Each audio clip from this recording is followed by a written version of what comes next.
ತಟ್ಟೆ ತುಂಬ ಊಟ ಮಾಡಬಾರ್ದು ಅಥವಾ ಹೊಟ್ಟೆ ತುಂಬ ಊಟ ಮಾಡಬಾರ್ದು. ಹಾಗೆ ಹೊಟ್ಟೆ ತುಂಬ ತಿಂದುಬಿಟ್ರೆ ಜೀರ್ಣ ಆಗಲ್ಲ, ನಮ್ಮ ಹೆಲ್ತ್ ಹಾಳಾಗುತ್ತೆ ಅಂತ ಹೇಳ್ತಾರೆ. ಅದಕ್ಕೇನು ಹೇಳ್ತಾರೆ, ಎಲ್ಲರೂ 2 ತುತ್ತು ಕಡಿಮೆ ತಿನ್ನಿ ಅಂತ ಹೇಳ್ತಾರೆ. ಬಟ್ ಇದೊಂದು ರಾಂಗ್ ಇನ್ಫಾರ್ಮೇಷನ್ನು, ತಪ್ಪು ಮಾಹಿತಿ. ಯಾಕೆಂದರೆ ನೀವು 2 ತುತ್ತು ಕಮ್ಮಿ ತಿಂದಿರ್ತೀರ ಅಂತ ಅಂದ್ಕೊಳ್ಳಿ.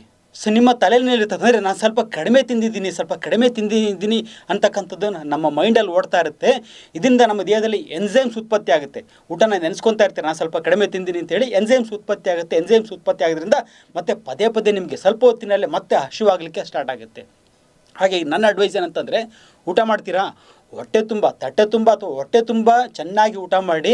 ಯಾವಾಗ ಊಟ ಮಾಡಬೇಕು ಅಂತಂದರೆ, ಚೆನ್ನಾಗಿ ಹಸಿವಾದಾಗ ಹೊಟ್ಟೆ ತುಂಬ ಊಟ ಮಾಡಿ. 2 ತುತ್ತು ಕಡಿಮೆ ತಿಂತಕ್ಕಂಥ ಒಂದು ಅವಶ್ಯಕತೆ ಇಲ್ಲ.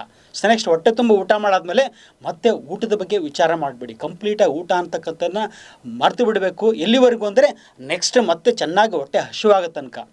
ಈ ರೀತಿ ಚೆನ್ನಾಗಿ ಹಸಿವಾದಾಗ ಊಟ ಮಾಡೋದು ಅಂತ ಅಂದರೆ, ಹೊಟ್ಟೆ ತುಂಬ ಊಟ ಮಾಡೋದು ಅಂತಂದರೆ ದಿನಕ್ಕೆ 2 ಸಲ ನಮಗೆ ಹಸಿವಾಗುತ್ತೆ. ಬೆಳಿಗ್ಗೆ ಒಂದು ಸಲ ಚೆನ್ನಾಗಿ ಹೊಟ್ಟೆ ತುಂಬ ತಿನ್ನಿ, ಮತ್ತು ಸಂಜೆ ಒಂದು ಸಲ ಚೆನ್ನಾಗಿ ಹೊಟ್ಟೆ ತಿನ್ನತಕ್ಕಂಥ ಕೆಲಸ ಮಾಡಿ. ಸೊ ಈ ರೀತಿ ಮಾಡೋದ್ರಿಂದ ನಮ್ಮ ಆರೋಗ್ಯ ಚೆನ್ನಾಗಿರುತ್ತೆ. ಜೊತೆಗೆ ನೀವು ಸ್ವಲ್ಪ ತಿಂತಕ್ಕಂಥದ್ದು, ಪದೇ ಪದೇ ತಿಂತಕ್ಕಂಥದ್ದು, 2 ತುತ್ತು ಕಡಿಮೆ ತಿಂತಕ್ಕಂಥದ್ದು, ಇಂಥ ಮಾಡೋದ್ರಿಂದ ಪದೇ ಪದೇ ತಿಂದು ಬೇರೆ ಬೇರೆ ಇನ್ಫ್ಲಮೇಟರಿ ಡಿಸೀಸ್ ಅಂದರೆ ಕ್ರಾನಿಕ್ ಡಿಸೀಸಸ್ ಏನು ಹೇಳ್ತೀವಲ್ಲ, ಡಯಾಬಿಟಿಸ್, ಹೈಪರ್ಟೆನ್ಷನ್, ಇಂಥ ಕಾಯಿಲೆಗಳು ಬರಲಿಕ್ಕೆ ಒಂದು ಅವಕಾಶ ಮಾಡಿಕೊಡುತ್ತೆ. ಯಾರ್ಯಾರಿಗೆ ಆರೋಗ್ಯದ ಬಗ್ಗೆ ಮತ್ತು ಆಹಾರದ ಬಗ್ಗೆ ಒಂದು ವೈಜ್ಞಾನಿಕ ಮಾಹಿತಿ, ಸರಿಯಾದ ಮಾಹಿತಿ ಬೇಕು ಅಂಥವ್ರು ಮಾತ್ರ ನಮ್ಮ ಪೇಜನ್ನು ಫಾಲೋ ಮಾಡಿ.